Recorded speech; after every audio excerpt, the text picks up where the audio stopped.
लोकसभा के सभी दौर के चुनाव जो संपन्न होने वाले थे वो समाप्त हो चुके हैं और अब सिर्फ 48 घंटे के बाद से 23 तारीख को जो रिजल्ट है, जो जनता ने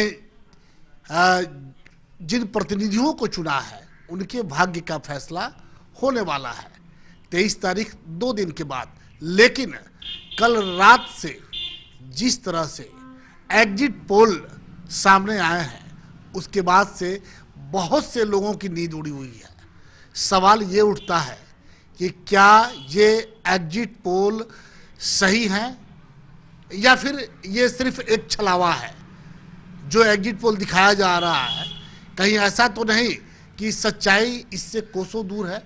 आज हम इन्हीं सब सवालों को जानने के लिए दो हमारे वक्ता हमारे साथ बैठे हुए हैं। उनका परिचय हम करवा देना चाहेंगे आपसे कि जदयू के पूर्व जिला अध्यक्ष मुर्तुजा अली कैसर साहब हैं हमारे साथ, जो बड़े अच्छे वक्ता हैं, अपनी बातों को बड़े सभ्य ढंग से वो रखते हैं और उनकी उसी जवाब के हम कायल हैं।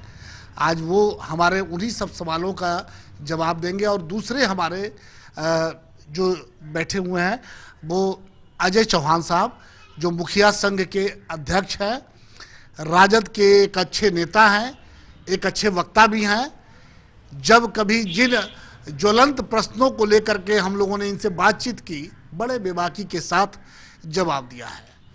तो सबसे पहला सवाल ये होगा कि जिस ट्रेंड की बात हो रही है, जिस सर्वे की बात हो रही है, हम उसी को लेकर के मुर्तुजा साहब से सवाल करेंगे कि मुर्तुजा साहब, जिस तरह से टीवी चैनलों ने होड़ मचा हुआ है और जिस तरह के ट्रेंड सामने आ रहे हैं, उससे तो ये लगता है कि बिहार में विपक्ष नाम का कोई चीज़ ही नहीं है। नहीं, जहाँ तक एग्जिट पोल का सवाल है तो कई तरह की बातें हम लोगों के भी मन में आ रही हैं कि भाई एक चैनल, दो चैनल, सारे चैनल अगर एक ही बात कह रहे हैं, थोड़ी बहुत कम बेस अपना आंकड़ा दे रहे हैं, तो एक से अनेक लोग समाज, सोसाइटी में या राजनीतिक जीवन में, सामाजिक जीवन में, जब एक से अधिक संस्थाएं, एक से अधिक राज्य, एक से अधिक व्यक्ति अगर कोई बात को बार बार कहने लगे तो समाज का प्रबुद्ध व्यक्ति उसको सत्य मान लेता है।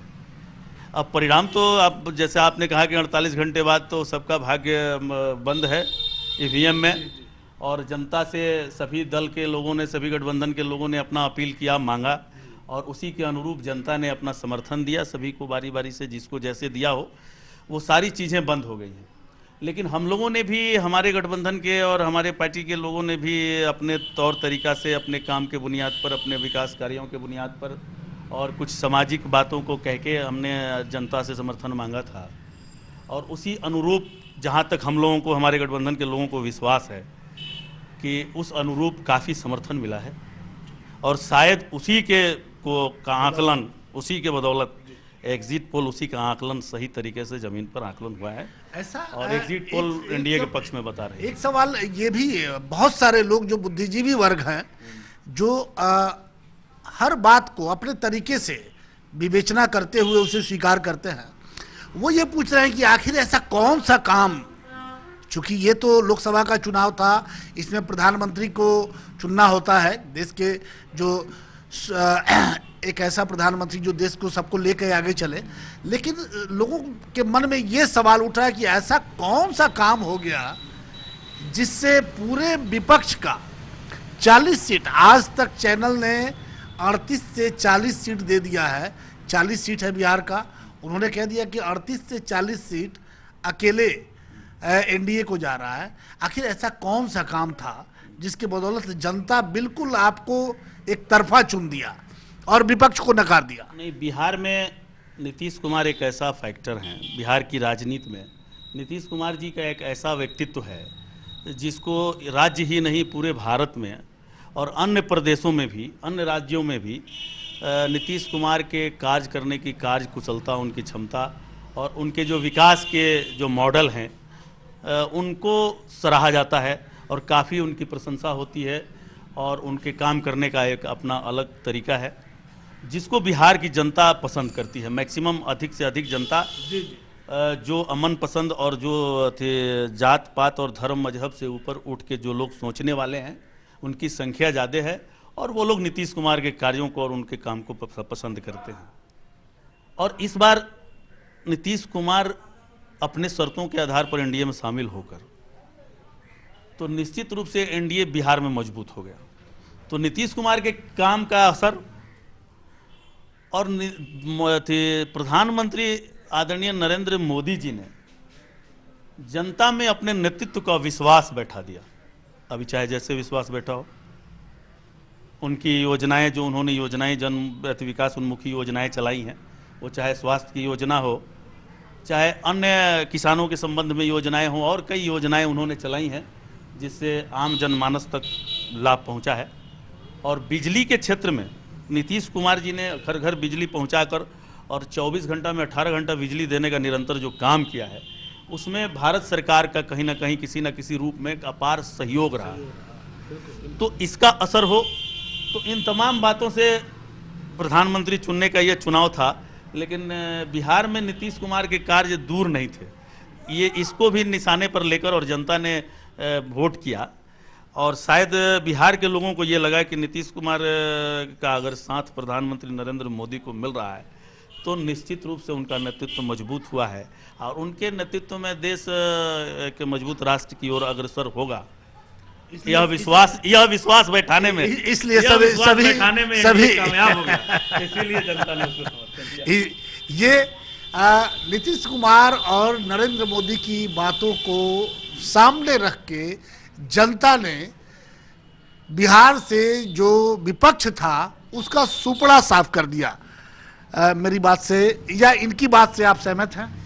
देखिए, सबसे पहले बड़े भाई हैं वो और उनका बात सर आंखों पे है, चूंकि हम तो छोटे भाई हैं, लेकिन हम बता देना चाहते हैं।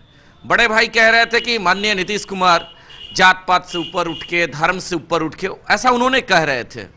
आप कल्पना करिए, अभी जो सामने एनडीए की जो प्रत्याशी थी आदरणीय कविता सिंह जी, क्या उनका था? वो कहती थी, अजय सिंह जी कहते थे हिंदुस्तान में रहना है तो जय श्री राम कहना है। मैरवा में आदरणीय मुख्यमंत्री जी का कार्यक्रम था, चूंकि हम मैरवा से आते हैं, और उस कार्यक्रम में हम लोगों ने देखा था कि हमारे बड़े भाई के दल के लोग के झंडा और लोगो नगण्य था। अगर वहां 500 की संख्या थी तो केवल 5 लोगों के ही कंधे पे जेडीयू का झंडा और 5 ही लोगों के साथ झंडा था।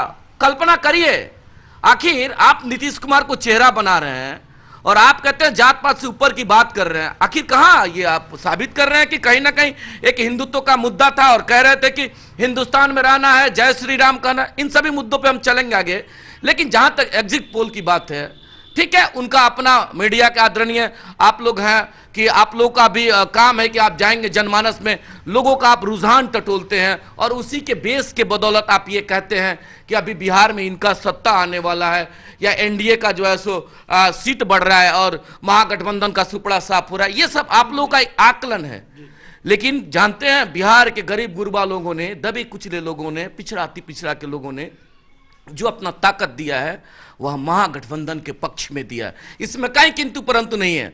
रहा बात एग्जिट पोल का, तो 2015 का आप देख लीजिए, 2015 में एग्जिट पोल का क्या स्थिति था। उस समय हम लोग की जो आदरणीय नीतीश कुमार जी और आदरणीय लालू प्रसाद यादव का जो गठबंधन था, इतना मजबूती से जब रिजल्ट आने लगा तो क्या हुआ एग्जिट पोल का? वह तो केवल और केवल समाज में जाकर के वह 10 लोगों से अपना सर्वे करके अपना नियुक्ति करते हैं कि ये स्थिति है, लेकिन वह स्थिति मालूम चलेगा 23 तारीख का जो दिन होगा, देख लीजिएगा, जो गरीब गुरबा का आवाज, जो गरीब गुरबा का ताकत बनेगा, जो गरीब गुरबा के हक और हुकूक की बात करेगा, जो दलित पिछड़ा अति पिछड़ा शोषितों का जो आवाज बनेगा, 23 तारीख को वह व्यक्ति सत्ता में और आएगा और यहां से जो लोग कह रहे हैं कि बढ़त होगा उनका भी जमानत जब्त होगा। मुद्दा अजय जी, आपको अब क्या लगता है कि जिस तरह से जो एग्जिट पोल दिखाई दे रहा है कि सिर्फ 2 सीट यहाँ पे चैनल जो हैं वो दे रहा है कि 2 38 या फिर साफ आप 40, ये 2 सीट्स क्या आपको लगता है कि विपक्ष इतना कमजोर हो गया, उसके नेता इतने कमजोर हो गए कि वो 2 सीट भी नहीं ले पा रहे हैं? लोकतंत्र में अपना मौलिक अधिकार है बोलने का, लोकतंत्र में अपना तरीका है जीने का, और लोकतंत्र का आप लोग चौथे स्तंभ हैं। आप लोग की आजादी, आप अगर कह रहे हैं कि 2 सीट आ रहा है, तो हम लोग अभी नहीं, हम लोग 23 तारीख को आपसे पूछेंगे कि मान्यवर आपका कहां गया यह, आपने जो सर्वे किया था, आप आखिर उसका ग्राउंड क्या था उस सर्वे का? आपने किस आधार पे कहा था कि 2 सीट आ रहा है, 38 सीट चला गया? देख लीजिएगा, आप इंतजार करिए, 23 तारीख को जो बढ़त होगा। ये तो 15 में भी हुआ था, 15 में भी ये बिहार में बीजेपी की बहुमत मिल रही थी विधानसभा में, लालू जी और नीतीश कुमार बैक में जा रहे थे, लेकिन जस्ट उसके उल्टा हुआ। हम तो नजीर आपको दिए ही, पूर्व में भी एक नजीर देख लीजिए। हम लोग के आदरणीय रहे हुए जो अटल बिहारी वाजपेयी जी थे, उनकी भी सरकार की जो स्थिति थी, लोग क्या बोलते थे, हुआ क्या, ये बताने वाली बात नहीं है कि क्या हुआ। जो स्थिति है वह सामने आएगा। बड़े भाई कह रहे थे कि विकास के मुद्दों पे हम लोगों ने गया, आप मुद्दाओं पे बात तो करिए। हम लोग तो बार बार कहते हैं, आपके माध्यम से हम लोग चर्चा किए थे कि सिवान में आप मुद्दाओं पे बात तो कर लीजिए। आप कहते हैं कि देश बहुत मजबूत हो रहा है, देश बहुत मजबूत हो रहा है। आप कहते हैं कि डिजिटल इंडिया, ठीक है, हम इस चीज को मान रहे हैं कि आदरणीय मोदी जी बहुत देश में मजबूती से देश को आगे ले जा रहे हैं। आप कल्पना करिए, चलिए आप गांव में, देश की 70% आबादी गांव में है, उन लोगों की हालात क्या है, वह लोग किस हालत में जी रहे हैं।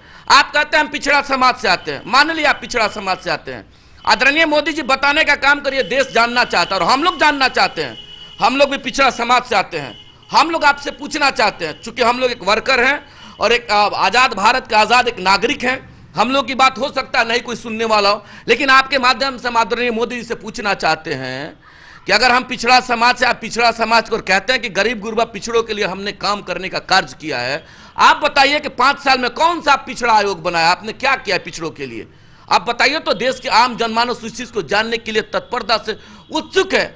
आप केवल और केवल एक किसी इशू को लेकर के यहाँ के आम जनमानस को डाइवर्ट करके और अपनी बात उसके जेहन में पोलराइज करके सत्ता पे बने रहे, या डेमोक्रेसी नहीं है, या लोकतंत्र नहीं है। आप लोकतंत्र का अजय जी, इस पर हम लोग बातचीत करेंगे, क्योंकि ये लंबी बहस होगी इस पे कि किस मुद्दे पे सरकार को सामने आना चाहिए था, विकास का मुद्दा। लेकिन विकास का मुद्दा वो पूरी तरह से गौण रहा इस चुनाव में।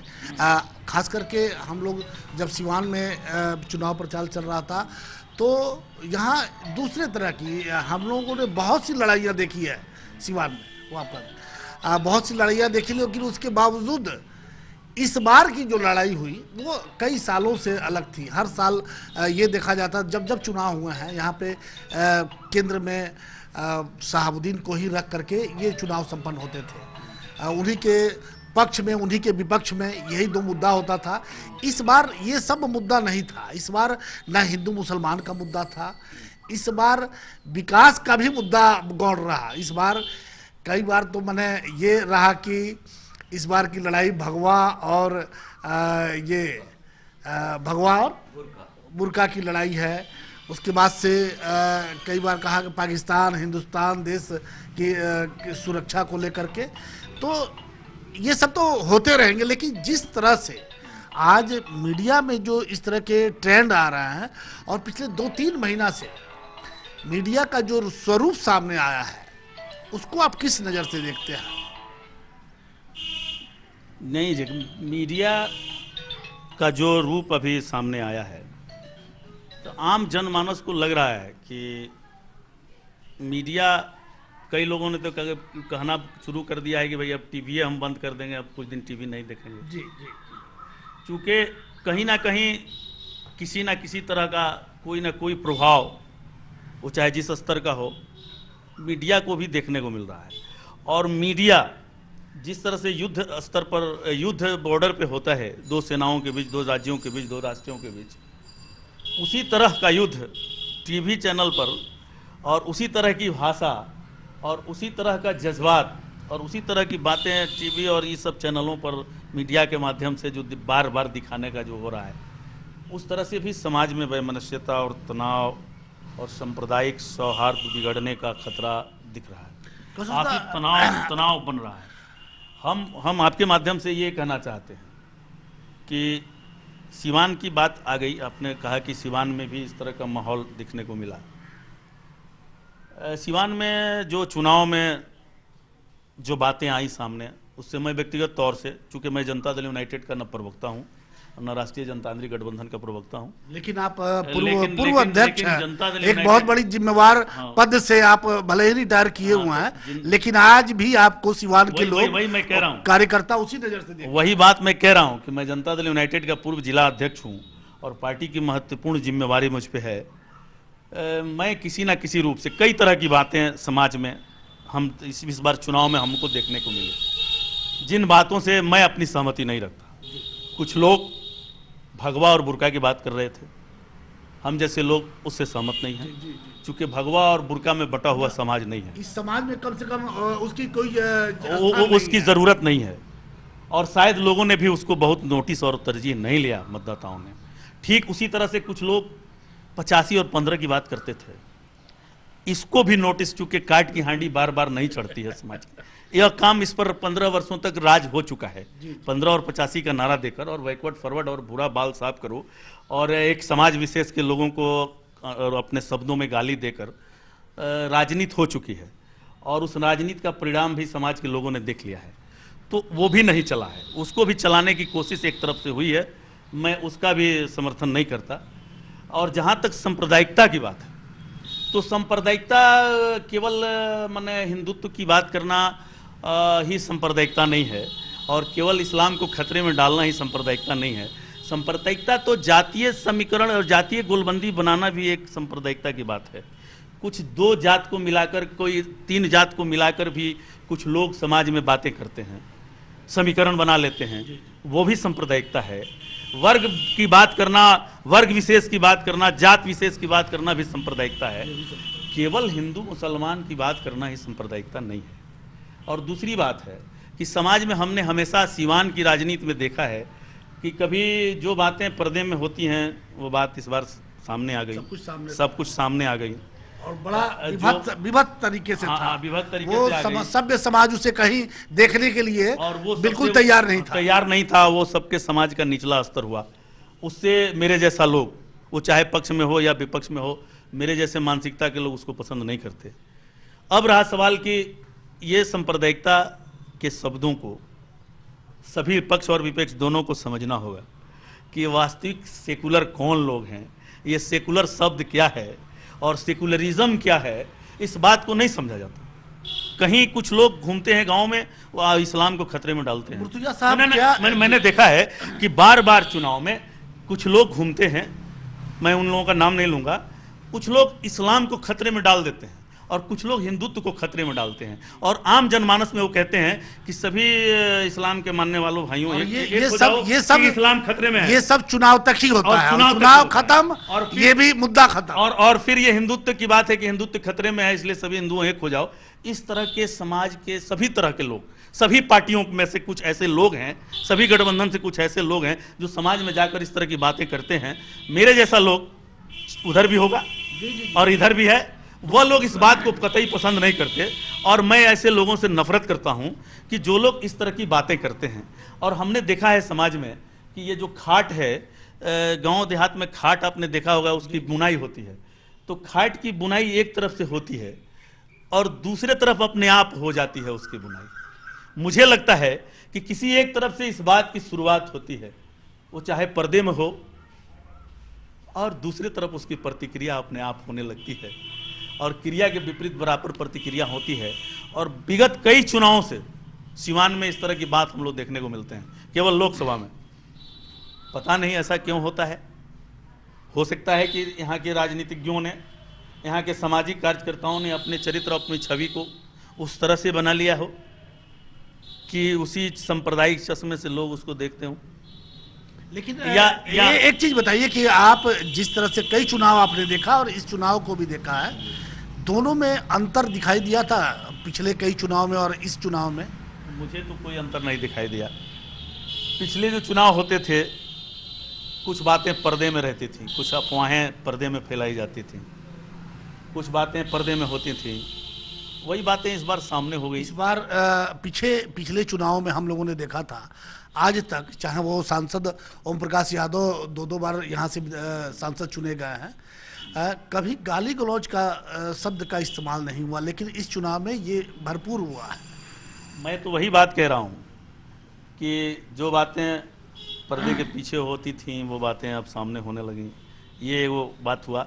दूसरी बात कि अब इस 2 चुनाव से, पिछले चुनाव में भी विकास की बातें कुछ लोग कर रहे थे और इस चुनाव में भी विकास की बातें हो रही थी। कुछ लोग कह रहे थे कि विकास के मुद्दे पर हमें वोट लेना है और विकास के मुद्दे पर हमें वोट मांगना है। मुझे बड़ी खुशी हो रही थी कि कम से कम इस बिहार की राजनीति में विकास की बातें होने लगी। जात पात से ऊपर, हाँ, जात पात से ऊपर विकास की उठकर बातें हो रही। विकास की बातें होने लगी।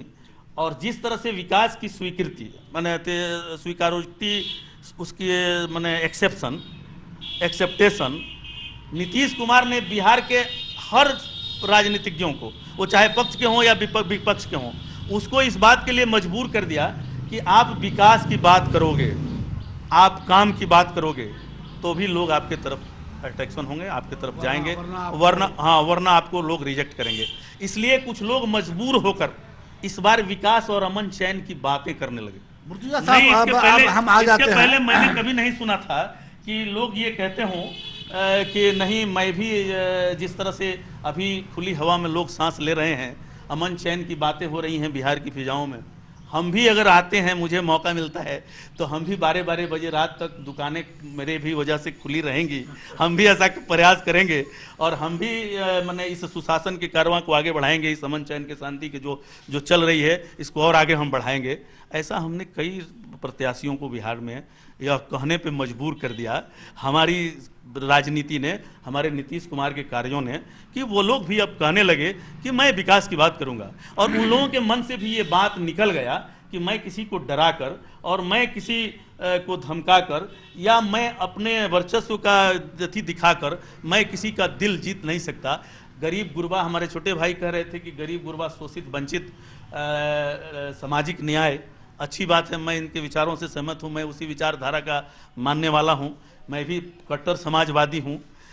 राम मनोहर लोहिया, महात्मा गांधी, जयप्रकाश नारायण और कर्पूरी ठाकुर और महात्मा गांधी के विचारों से बाबा साहब डॉक्टर भीमराव के विचारों से मैं काफ़ी प्रभावित हूँ। अंदर तक उन लोगों के विचारों ने मुझे प्रभावित किया है और मैं उन्हीं लोगों के बीच रहना पसंद करता हूं और सामाजिक न्याय का सच्चा हितैषी हूं।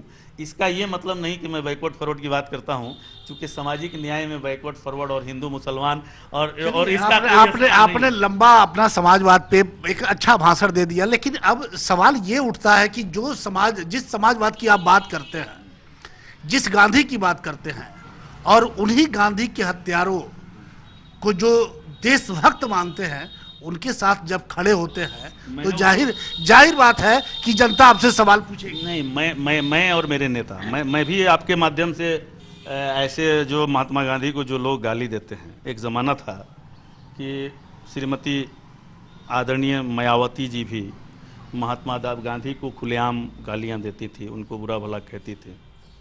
उस समय भी हमारी पार्टी और मेरे जैसे छोटे कार्यकर्ता लोगों ने उनका प्रतिकार किया था, उनका विरोध किया था।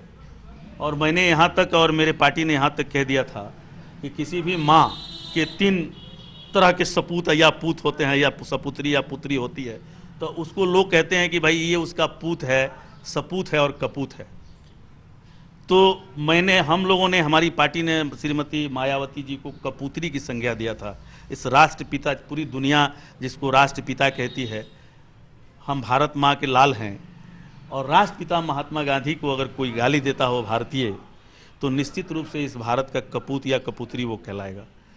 हमारे नेता नीतीश कुमार ने भी उस पर बयान दिया है, हमने सख्त प्रतिक्रिया जाहिर की है कि ऐसे लोगों को पार्टी से निकाला जाए और जो लोग राष्ट्रपिता महात्मा गांधी को बुरा भला कहते हों। लेकिन दुख की बात यह है कि उस पर कोई कार्रवाई नहीं होती है। आज गांधी भले हम लोगों के बीच में नहीं है, आपने देखा होगा कि पिछले उनके शहादत दिवस पे, जिस दिन शहादत दिवस था, गांधी को एक बार फिर गोलियों से छलनी किया गया। वो आपने खबर को देखा होगा कि उनके कटआउट पे पीछे वो लाल रंग का पॉलिथीन बांध करके उन पर गोलियां चलाई गई थी। ये ऐसे लोग आज भी इस समाज में भगवा पहन करके ये लोग आज भी समाज को कलंकित करने का काम कर रहे हैं। ऐसे लोगों पे प्रधानमंत्री सिर्फ ये कह देते हैं कि मैं क्षमा नहीं करूंगा। अरे क्षमा, इसके बाद आपने किया क्या उनका? वो तो आज भी आपके पार्टी के चुनाव लड़ रहा है, आज भी वो कल हो सकता है जीत जाए, कल वो सदन में उस सदन की एक सदन में पहुंच जाए। तो ऐसे लोग जो गांधी को गालियां दें, गांधी को के हत्यारे को ये देशभक्त कहें और उन पर गोलियां चलाने वाले जब सदन में जाएंगे तो सदन की गरिमा बढ़ेगी या गिरेगी? निश्चित रूप से ऐसे लोगों का हम लोग विरोधी हैं, हमारी पार्टी भी विरोध करती है। हमारी विचारधारा इन लोगों से इस सवाल पर कि अगर कोई महात्मा गांधी को बुरा भला कहता है, वो गाली देता है, तो निश्चित रूप से राष्ट्र को गाली देता है। चूँकि पूरे हिंदुस्तान का एक एक आम जनमानस महात्मा गांधी को राष्ट्रपिता कहता है और प्रथम स्थान देता है, तो उनको बुरा भला कहने वाला निश्चित रूप से मेरा प्रिय हो ही नहीं सकता या मेरे पार्टी का प्रिय हो ही नहीं सकता। हम उसका समर्थन कभी कर ही नहीं सकते। अब चलिए ये इसी पे हम थोड़ा अजय जी से भी जवाब ले लेते हैं। अजय जी, प्रधानमंत्री जी ने सिर्फ ये कहा कि मैं मन से माफ नहीं करूंगा। क्या देश के प्रधानमंत्री को बापू के हत्यारों को जिस तरह से महिमा मंडित किया गया और ये सिर्फ आप ये कह देते हैं कि मैं मन से माफ नहीं कर पाऊंगा, क्या सिर्फ इतने कह देने से आपकी जिम्मेवारी पूरी हो जाती है? देखिए, मैं खंडन करना चाहता हूं। बड़े भाई कह रहे थे, बहुत अच्छा बात कह रहे थे। शुरू में एक चीज इससे पहले चलना चाहते हैं। बड़े भाई कह रहे थे कि हम कट्टर समाजवादी हैं और वैसे लोगों का कहीं हमारे जेहन में और हमारे पार्टी में इस तरह का स्थान नहीं है जो हिंदू और मुसलमान करे। वैसे लोगों का कहीं जगह नहीं है जो 85 और 15 करे। मैं उनके बातों का केवल खंडन करना चाहता हूं। शुरू किसने किया था और आप देख भी लीजिए समाप्त किसने किया है। शुरू उन लोगों ने ही किया था। क्या किया था? हिंदुस्तान में रहना है तो जय श्री राम कहना है। जो राजद को वोट देगा वह मुसलमान होगा, वह पाकिस्तान जाएगा। तमाम तरह के आप आदरणीय सांसद ओम प्रकाश यादव जी का नाम लिए थे। आप देख लीजिए, सांसद ओम प्रकाश यादव जी और शहाबुद्दीन साहब से काफी रहा टसल, हर इशू पे टसल रहा है। कभी ऐसा भाषा का प्रयोग आदरणीय ओम प्रकाश जी ने तो नहीं किया है, कभी ऐसा नहीं लगा। और हमारे यहाँ एनडीए की जो प्रत्याशी रही हैं, अजय सिंह जी को देख लीजिए। अजय सिंह जो करता धरता सब कुछ वही है। तमाम आपके ही टीवी के माध्यम से हम लोग देखे, हम लोग तो सामने थे नहीं, जब भी हम लोग देखे तमाम इस तरह की भड़काऊ बात। आप सलाम करिए और हम लोग सलाम करते हैं। किनको? हम लोग सलाम करते हैं आदरणीय हैना साहब को। हम लोग वफादार सिपाही इसलिए हैं कि वह महिला, वह नारी जो सिवान के आवाम की बात सोचती है। कभी वैसा अगर लफ्ज निकला हो, आप बता दीजिए उन्होंने कभी ऐसा गंदा लफ्ज का प्रयोग किया हो? कभी उन्होंने ऐसा नहीं किया। और आप उनका तुलना करना चाहते हैं। दूसरा चीज, आप कह रहे हैं कि हिंदू मुसलमान। बड़े भाई बता देना चाहते हैं, हमारे तरफ से हमारे समाज के लोगों में कहीं 85-15 का मामला नहीं रहा है। मामला क्या रहा है? गरीब गुरबा, दबे कुचले, अति पिछड़े वर्ग के लोगों में, दलित महादलित के लोगों की अधिकार की बात हम लोगों ने किया है। और जब भी हम लोग अपने अधिकार की बात करते हैं, जब भी हम लोग हक हुकूक की बात करते हैं, सामने वाले को लगता है कि 85-15 का बात कर रहा है। ये तो उसके नजरिया की बात है। आप शुरू वहीं से करते हैं। आप हिंदू मुसलमान आप ही शुरू करते हैं। 85-15 का जहन आप ही के दिमाग में। तो हम तो केवल अपने अधिकार की बात कर रहे हैं। रहा बात, आप कह रहे थे कि बड़े भाई बहुत सलीकियत से कह रहे थे, महात्मा गांधी का नाम ले रहे थे, निश्चित तौर पर। लेकिन आदरणीय नीतीश कुमार जी को बताना चाहिए कौन सा ऐसा विषम स्थिति परिस्थिति है और क्यों ऐसा, कौन सा स्थिति परिस्थिति आप विरोध कर रहे हैं। हम मान ले कि आप विरोध कर रहे हैं। अरे इस तरह का गंदा बात कहे जो राष्ट्रपिता के खिलाफ में, उनके जो है सब कह रहे थे कि पीछे से जो गोलियों से भुना गया, इस तरह का बात आता है। और प्रधानमंत्री उनके बीजेपी के एक विधायक ने तो ये भी कह दिया कि वो भारत के राष्ट्रपिता नहीं, पाकिस्तान के राष्ट्रपिता। मैं इसी बात पे चर्चा करना चाह रहा हूं। सबसे पहले मैं मुख्यमंत्री से कहना चाहता हूं कि आप निश्चित तौर पे आपका सूझबूझ, आप बिहार के आवाम की बात करते हैं, आपका अलग पहचान है। लेकिन कौन सा स्थिति है, ऐसा स्थिति परिस्थिति का आप इस मुद्दा पे केवल विरोध करके साइलेंट हो जाते हैं। आपको तो इस पे एक नए क्रांति का संचार करना चाहिए था। जो देश को गाली दिया, राष्ट्रपिता महात्मा गांधी को जो अपशब्द बोला, देश को गाली दिया, हो सकता है उनके पार्टी की वो कौन है जो बोली अफसर, क्या नाम उनका? नहीं नहीं नहीं नहीं, ये ठाकुर कौन, प्रज्ञा ठाकुर बोले हो, वो बीजेपी में है, मान लिया, वो आप बोले तो समझ में आ रहा है। आप अलायंस में, आप तो उस पर विरोध करिए, आप उनका साथ छोड़िए इस मुद्दा पे। जो देश को गाली दे फिर उसके साथ रहे, केवल कहे कि हम विरोध कर रहे हैं, ये मतलब नहीं बनता है। ये मोदी जी केवल और केवल लोगों का ध्यान डाइवर्ट करके सत्ता में बने रहना चाहते हैं। वह चाहे जिस रूप में हो, सत्ता उनको चाहिए। बीजेपी के लोगों को सत्ता चाहिए, लेकिन कम से कम नीतीश कुमार जी, आपको तो इस पे अलग हो जाना चाहिए था, जो देश को गाली दे।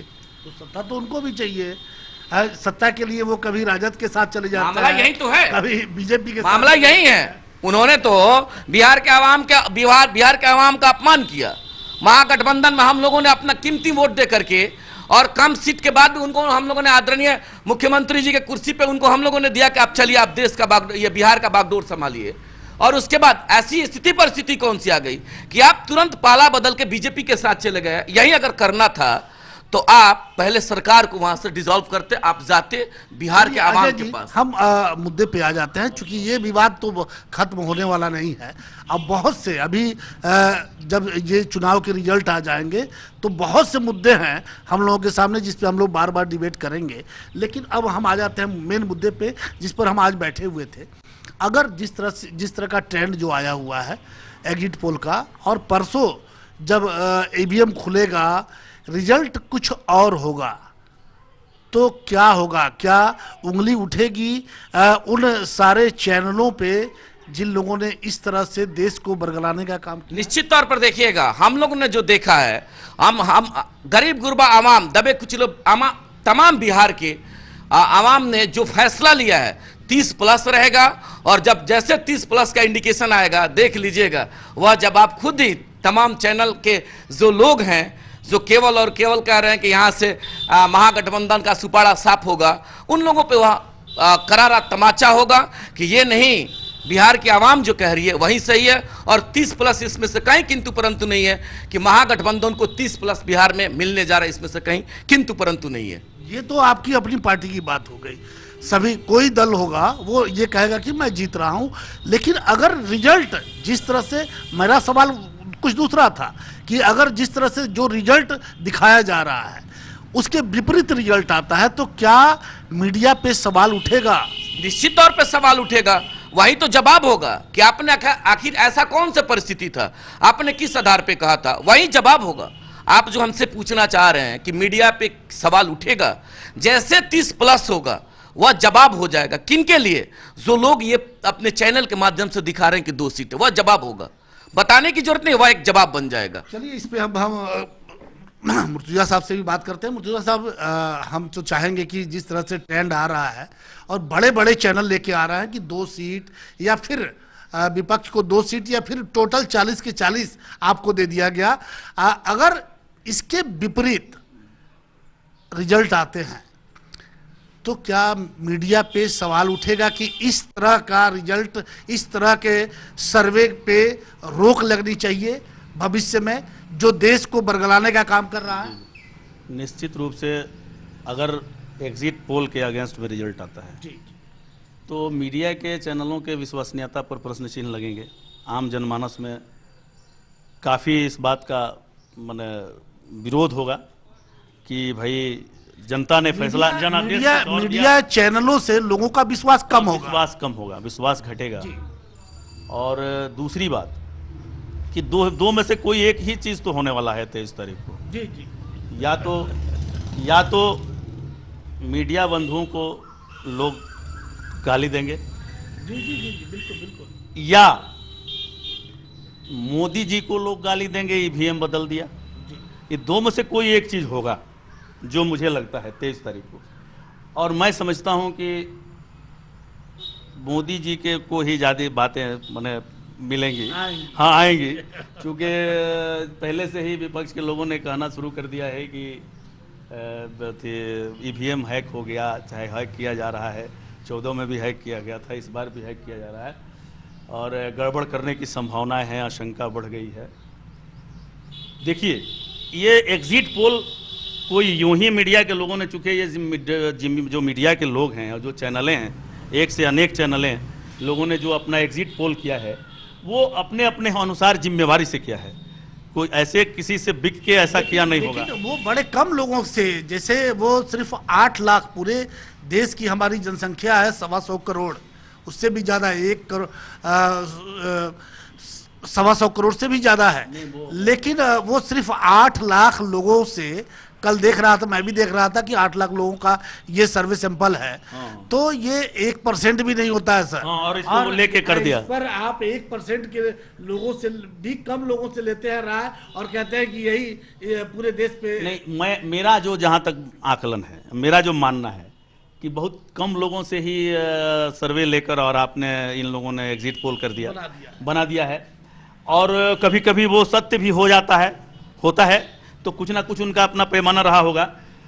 लेकिन इस बार के चुनाव में, जो पूरे चुनाव प्रक्रिया में जो हमारा विपक्ष था, वो वोट निगेटिव मतों का संग्रह करके और जीतना चाहता था या जीतने का प्रयास किया। निगेटिव मत और पॉजिटिव मत दोनों में अंतर होता है। एक पॉजिटिव वोट हुआ कि मैंने काम किया है, मैंने ये किया है, हम आपसे मजदूरी मांगते हैं, आप हमको दीजिए, मैंने ये किया है, मैंने वो किया, मैंने वो किया, हम इस पर आपसे मत मांगते हैं, ये पॉजिटिव मत हुआ। और दूसरी तरफ से विपक्ष के हमारे साथियों ने कहा कि आरक्षण ले गया, यानी मैंने कुछ नहीं किया, इसने आरक्षण खत्म करने का खतरा है, ये निगेटिव वोट हुआ, इस पर आप हमको वोट कर दीजिए। हमने आपका फलाना समाज के आदमी को फलाना ने ऐसे कर दिया, इस समाज का नुकसान हो गया, इस आरक्षण का ऐसे कर दिया। कभी हमारे विपक्ष के साथियों ने पॉजिटिव बात नहीं कही कि मैंने अपने शासनकाल में ये किया है और इसके बदले में जनता मुझे फिर एक बार विश्वास करे और मुझे जिताए। मैंने कहीं पूरे बिहार, पूरे राज्य, पूरे देश में यह बातें नहीं देखी। अच्छा, तो मैंने देखा कि विपक्ष निगेटिव मतों को संग्रहण, यानी हमारे कमियों को ढूंढकर, और वो उससे वो चुनाव जीतना चाहता है। और इसीलिए मुर्तुजा साहब, जब आप जब सत्ता में होते हैं तो आपकी कमियां को सामने रख के ही विपक्ष लड़ाई लड़ेगा। लेकिन चलिए, अब इसके बाद अंतिम सवाल मेरा आपसे होगा, चूंकि मैं एक जदयू के पूर्व जिलाध्यक्ष से की राय नहीं मांग रहा हूं, मैं सिवान के एक राजनेता, एक रणनीतिकार से राय लूंगा और ये जानने का प्रयास करूंगा कि आप 40 में से कितना सीट विपक्ष को देंगे। अगर बिल्कुल एक जदयू के सिपाही की तरह नहीं, एक नेता की तरह जवाब दीजिएगा। मैं एनडीए ने जो हमारा अपना जो आकलन है, पूरे बिहार में हम लोगों ने 34 सीट जीता है। 40 में 34 सीट जीता है। 6 सीट हमारे विपक्ष को गया है। जो हमारा अपना जो इंटरनल आंकड़ा है, जो जिससे हम लोगों ने जोड़ा है हिसाब किताब, और एक दूसरे जिला के साथियों से जो हम लोगों ने शेयर किया है, तो निश्चित रूप से हम लोगों ने अपना, जो हम लोगों का अपना एग्जिट पोल है पार्टी का, गठबंधन का, वो 34 सीट हम जीत रहे हैं। 34 सीट सिवान उसमें शामिल है। सिवान उसमें शामिल है, 34। चलिए, ये एक अच्छी बात आई कि जो टीवी पे दिखाई दे रहा है उससे मुर्तुजा अली कैसर साहब ने बिल्कुल नकारा है और ये कहा कि नहीं, वो भी हो सकता है, लेकिन जब इनसे हमने कहा कि एक नेता की तरह आप जवाब देंगे, किसी दल के नेता की तरह नहीं, तो उन्होंने साफ शब्दों में कहा कि 6 सीट हम देते हैं। हालांकि उस 6 में उन्होंने कहा कि नहीं, सिवान नहीं है, 34 में सिवान है। अजय जी, चलिए, कितना आप पूछ रहे थे ना कि हमको जवाब दीजिए कि एग्जिट पोल जो आ रहा है उस पर आप क्या कहना चाहते हैं। बड़े भाई ने जवाब दे दिया। एक तो जवाब उन्होंने फर्स्ट अभी दे दिया कि जो एग्जिट पोल है वह कहीं ना कहीं पूरी तरीका से गलत है। गलत इसलिए है कि एग्जिट पोल के द्वारा बिहार में 2 सीट मिला और बड़े भाई ने क्या दिया, 6 सीट दे दिया। एक तो यहीं क्रॉस हो गया, ये तो तय हो गया। बड़े भाई ने कहा कि 6 सीट दे रहे हैं। चलिए, बड़े भाई का बहुत अच्छा सम्मान है। 6 में यह जान लीजिए, पहला 6 का सर्टेन सीट है, उसका नाम है सिवान। 6 ही अगर बड़े भाई दे रहे हैं हमको, तो 6 सीट का पहला सर्टेन सीट, तय सीट है, जो है सिवान। 6 में सिवान पहला होगा और यह आने वाले 23 तारीख को आपके सामने होगा, इसमें कहीं किंतु परंतु नहीं है। चलिए, बड़ी अच्छी बात कही दोनों लोगों ने। दोनों अच्छे वक्ता हैं और अपनी बात को बड़े शिद्दत के साथ, बड़ी काबिलियत के साथ और जिम्मेवारी के साथ रखा है। किसी ने भेदभाव नहीं, किसी ने उस तरह की बातें नहीं की कि विवाद की बात हो। और जिस तरह से मीडिया में, आज की मीडिया में जो ट्रेंड दिखाया जा रहा है, जो आपको सर्वे दिखाया जा रहा है, और पिछले 2 महीनों से लगातार जो मीडिया का स्वरूप दिखाई दे रहा था, उस पर कहीं ना कहीं आज से ही उंगली उठनी शुरू हो गई है। क्योंकि लोगों को, बिहार के लोगों को क्या पूरे देश के लोगों को याद है, 2015 भी याद है, और वाजपेयी जी का शाइनिंग इंडिया, जिस समय वाजपेयी जी को लग रहा था कि वो पूरी क्लीन स्वीप कर रहे हैं, उस समय वाजपेयी जी की सरकार गिर गई थी। और जो सर्वे आया था उस समय का, वो बिल्कुल नकारा साबित हुआ था, और कुछ यही आज भी दिखाई दे रहा है। लेकिन हम उससे इनकार नहीं करेंगे। 23 तारीख को जो जनता ने जिन नेताओं के भाग्य के फैसले को ईवीएम में बंद किया है, वो 23 तारीख को जब खुलेगा तब पता चलेगा कि देश का राजनीतिक जो ऊंट है वो किस करवट बैठता है।